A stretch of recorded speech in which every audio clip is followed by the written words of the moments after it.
The southeast now. Hurricane Helene makes landfall in Florida as a Category 4 storm right here. This is a live picture from Cedar Key in Florida. You can see the storm surge flooding that area, and damage has already happened, just getting started. And it made landfall earlier this evening as that Category 4 in the Big Bend region, and it's already turned deadly. People across the southeast who have not evacuated have been told to find a safe place to seek shelter, while Hurricane Helene leaves a path of destruction along Florida's west coast, barreling straight for Tallahassee. It could be the strongest hurricane the state's capital has ever had to deal with. We prepare. We've put everything away.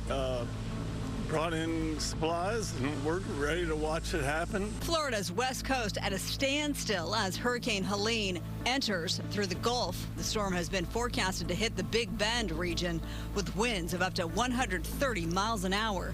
Flash flooding and a life-threatening 20-foot storm surge will likely cause significant damage. Once we start to get the real nasty conditions, don't at that point go on the roadways. That is very hazardous. If you are sheltering at home, be cognizant of what trees are around you. The storm has already left hundreds of thousands without power, and officials warn turning the lights back on could take time, depending on the severity of the damage. We're expecting a catastrophic storm. Ahead of the storm, President Biden issued a message urging people to take warnings seriously.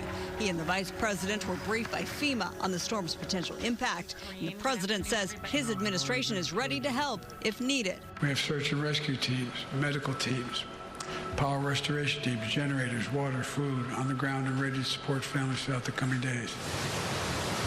After hitting Florida, the storm is expected to move further inland into Georgia and the Carolinas overnight, still with hurricane force. FEMA is warning those areas could also see extensive flash flooding. Florida Governor Ron DeSantis says one person was killed near Tampa, and there are reports 2 people were killed in a possible tornado in Georgia.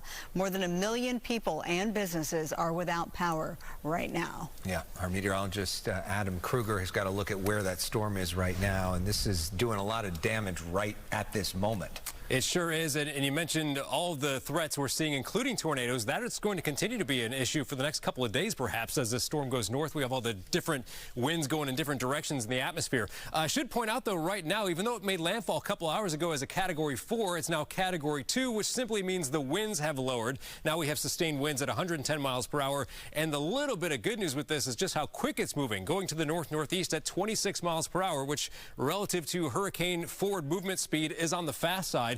In fact, the center of the storm is already technically out of Florida and into Georgia right now, in the southern part of Georgia. It will continue to fly northward as we go through the overnight hours. Let me back this out a little farther, though. Look at just how widespread the rain is across the eastern half of the country, extending all the way up into the Midwest. Here's what the computer model has on this as we start right now. Going into 4 o'clock tomorrow morning, the center of the storm is just east of Atlanta at this time. So overnight, it goes right through Georgia, keeps going north. Obviously, wind-wise, it weakens a lot at this point, but still just a lot of rain swirling around this storm. Even into the weekend here, the same area of low pressure is going to hang out right in parts of the Midwest. Now, back here at home, our weather headlines, we're talking about some pretty steady weather for several days. We're going to see more of these marine layer mornings around the LA Basin and Orange County. For most areas, temperatures will be pleasant, but we do have extreme heat, especially in the low desert, where excessive heat warnings are in effect for the next couple of days, and you can see why.